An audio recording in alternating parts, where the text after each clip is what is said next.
Well, do you... Hey, thanks for joining me, but do you ever get frustrated that you just can't find the answer to something that seems simple in the places that you're looking? Join me now as we look for some unusual records that are very simple, but require us to think about where we might find the answer.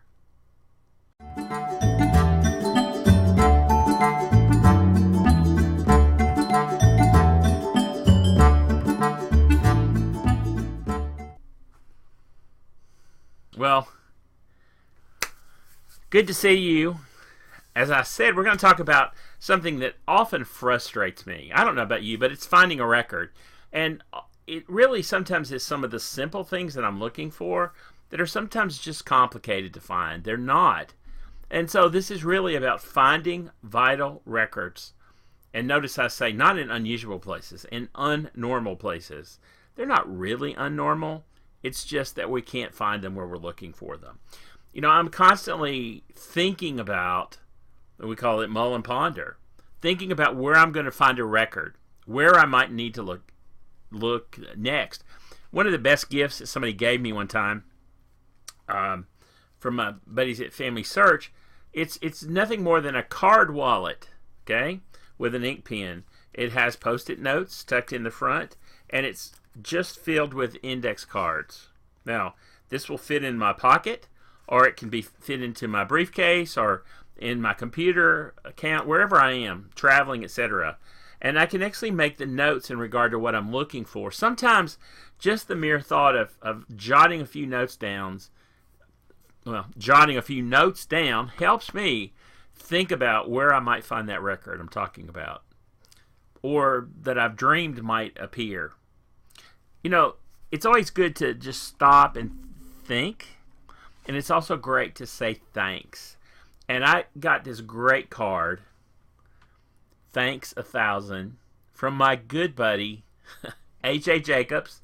Shout out to him. He's written some wonderful books. He's a great humorist. He had that global family reunion that we all participated years ago, and he wrote a book about remembering to thank all the people, thanks 1,000. And he promised to thank 1,000 people who ask. And I got my card. I will treasure this and put this up here in the office for me to remember how important it is to thank the people who help us find answers. Okay? So let's think about how we can find some answers. And I think you're going to be surprised. Some of these are not uncommon, but again, they're unnormal. We might not think about looking for them in that exact place. Okay? All right? So, for example, I was looking in one of my favorite sites now, which is HathiTrust, which are published books. And I was looking for some Masonic records. And I did a general search, and I found this series of records called Proceedings of the Grand Chapter, the Royal Arch Masons of the State of Tennessee. There are different types of levels of Masons, like Shriners. There's the Prince Hall, all the different types, many of which had published records that you could find. But searching for them is much easier than ever before. So as I began to search for these records, and notice this series of records is covering Tennessee, and look at the years that are available down there in the lower section. And so I actually picked a year and began to just go through it. So in the year from 1879, in this case, there are several memorials, like full page actually to some of the officers for the year. But then there's a death of all members of these chapters within that year, and they're listed in chapter order. So you could actually go through and look for people from a particular location, because you can identify that earlier where the chapters are located. But you'll notice in this case, these are death records. So if we're ever looking for someone who may have served in any fraternal organization, consider those fraternal organization records as a great place to find not only death records, but perhaps other vital statistics in that case as well.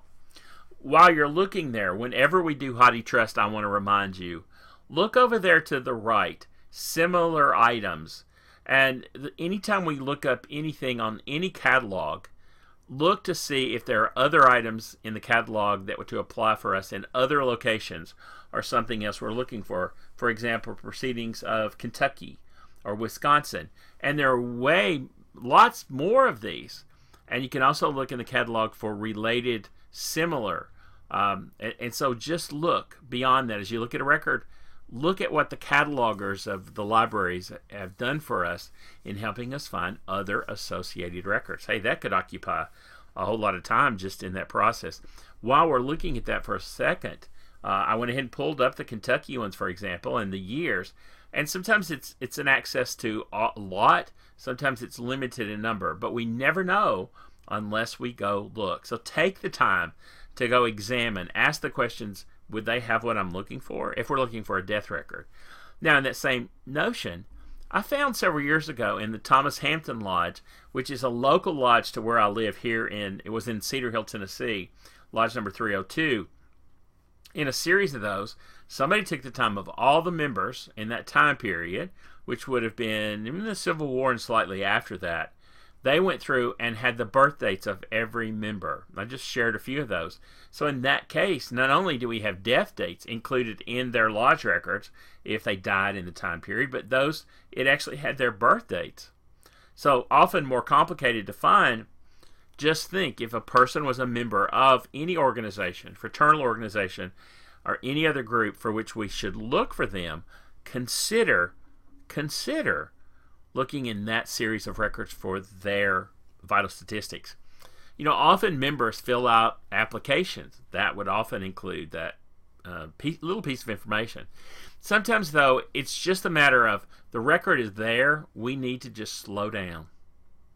Just slow down. In fact, it might be helpful. I wished I had a flashlight close at hand to just put the light on it a little more closely. Just shine a little brighter to examine the record a little more closely.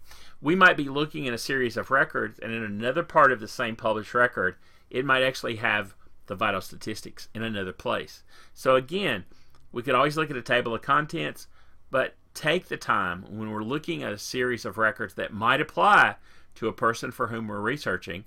Just look further. Just take the time to examine a little more closely to determine if the record is there. Okay?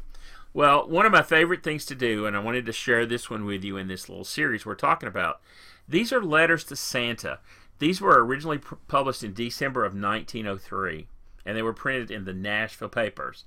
And I have done a series, and I'll share more with you as we're getting closer to, oh my goodness, we're getting closer to that time of year that we would be writing those letters to Santa, if you do that. But if you did long ago, here are two letters from two brothers. And I love this because I have found by following this, I've often been able to find these individuals. And sometimes, unfortunately, if they don't live until the next, when vital statistics begin in this area, we might never find another record of them. So sometimes I will follow through and then do more research. And I want to give you these two examples because these are two I had not looked at more closely, other than trying to find the friend. Here, that first one. I'm a little country boy, 8 years old. All I ask you to bring me is a little .22 rifle. My goodness, like the one that Eldridge Douglass has. He lives on Fatherland Street in Nashville. I would like to have a knife, some candies, nuts. Papa takes the banner. That's the Nashville banner. Can I see this letter again? Published. Alonzo Morris. And then his younger brother. I'm a little boy. I don't get to see you, so I will write the banner as my papa takes that paper. I want a toy pistol, bananas, candy, small knife, and oranges. I am only 6 years old.